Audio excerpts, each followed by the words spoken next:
प्यारे बच्चों, जय हिंद। कक्षा 8 में कार्यपत्रक 6 हिंदी विषय में आज हम पढ़ेंगे बस की यात्रा। बस की यात्रा पाठ का एक अंश हम पहले भी पढ़ चुके हैं, जिसमें हमने पढ़ा कि लेखक और उसके मित्र शाम वाली एक गाड़ी से जाना चाहते हैं और उस गाड़ी की हालत बहुत खराब है।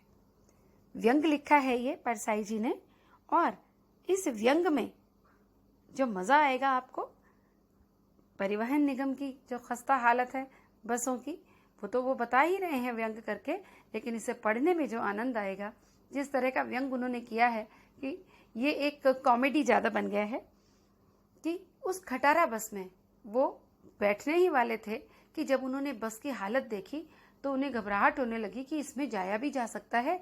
बस टूटी फूटी थी। बस को उन्होंने वयोवृद्ध कहा है, यानी बहुत बूढ़े जैसे लोग होते हैं, उनके चेहरे पर झुर्रियां होती हैं, सदियों के अनुभवों के निशान होते हैं, ऐसे ही उस बस के ऊपर भी निशान थे।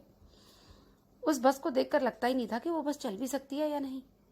तो आगे जो बस कंपनी का एक ठेकेदार था, हिस्सेदार था, वो भी उसी बस से जा रहा था। अब सोचिए, उस बस कंपनी का जो हिस्सेदार है वो भी उसी बस से जा रहा है। वो जानता है बस की हालत बहुत खराब है, लेकिन फिर भी वो उससे जा रहा है। बस कंपनी के एक हिस्सेदार भी उसी बस से जा रहे थे। हमने उनसे पूछा, ये बस चलती भी है? वे बोले, चलती क्यों नहीं है जी, अभी चलेगी। हमने कहा, वही तो हम देखना चाहते हैं, अपने आप चलती है ये? हाँ जी, और कैसे चलेगी? गजब हो गया, ऐसी बस अपने आप चलती है। हम आगा पीछा करने लगे। आगा पीछा करना यानी उस बस में हम चढ़ें या न चढ़ें, यानी हमें खतरा लगने लगा कि ऐसी बस चलेगी तो कहीं एक्सीडेंट तो नहीं कर देगी, या ये चलेगी भी या नहीं। तो वो आगा पीछा करने लगे। तो उनके एक डॉक्टर मित्र ने कहा, डरो मत, चलो, बहुत अनुभवी है बस, नई नवेली बसों से ज्यादा विश्वसनीय है। विश्वसनीय यानी भरोसेमंद, हमें बेटों की तरह प्यार से गोद में उठा कर ले चलेगी। सो हम बैठ गए। जो छोड़ने आए थे वे इस तरह देख रहे थे जैसे अंतिम विदा दे रहे हों। उनकी आंखें कह रही थी, आना जाना तो लगा ही रहता है, आया है सो जाएगा राजा रंग फकीर। आदमी को कुछ करने के लिए एक निमित्त चाहिए। कुछ करना यानी जाना, और निमित्त का मतलब कारण। यहाँ पर उन्होंने एक व्यंग किया है कि उस बस की हालत इतनी ज्यादा खराब थी कि उस बस में यात्रा करने वालों की जिंदगी का कोई भरोसा नहीं था।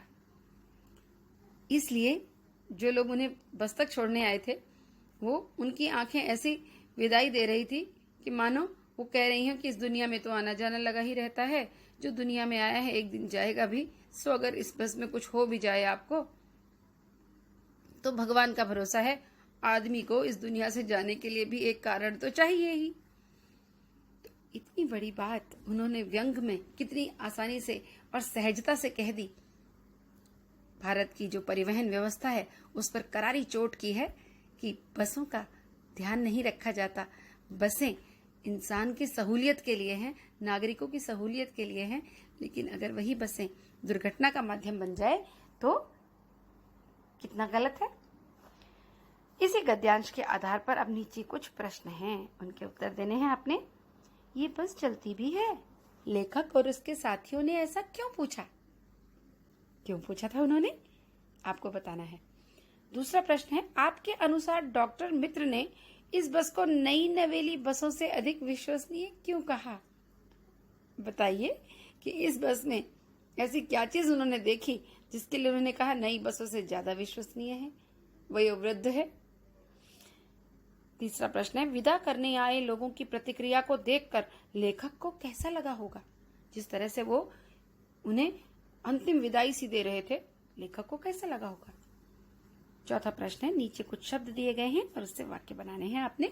विश्वसनीय यानी भरोसेमंद, अंतिम यानी आखिरी, इस पर आधारित आपने वाक्य बनाने हैं। पांचवा प्रश्न एक गतिविधि है। क्या आपने कभी किसी ऐसी खटारा बस, खटारा रिक्शा, ऑटो या खटारा साइकिल की यात्रा की है? अगर की है तो अपने अनुभव आप भी साझा कीजिए। और बताइए कि आपका अनुभव कैसा रहा है उस बस में, उस रिक्शा में, उस ऑटो में या उस साइकिल में। इस कार्य में आप अपने बड़ों की सहायता भी ले सकते हैं। हो सकता है आप न गए हों, आपके पिताजी, आपके बड़े भाई, आपकी दीदी, आपकी मम्मी वो गई हों और उनका अनुभव ऐसा ही रहा हो, तो आपको उनसे पूछकर भी आप लिख सकते हैं। वहाँ पर आपने ये नहीं लिखना कि मैंने ऐसी यात्रा की थी, वहाँ पर आप लिखिए कि ये अनुभव आपकी माताजी का है, पिताजी का है या किसका है। तो जल्दी से ये वर्कशीट कंप्लीट कीजिए और मीनाक्षी मैडम को उनके व्हाट्सएप ग्रुप पर भेज दीजिए।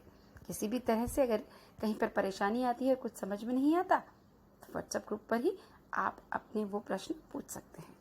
धन्यवाद।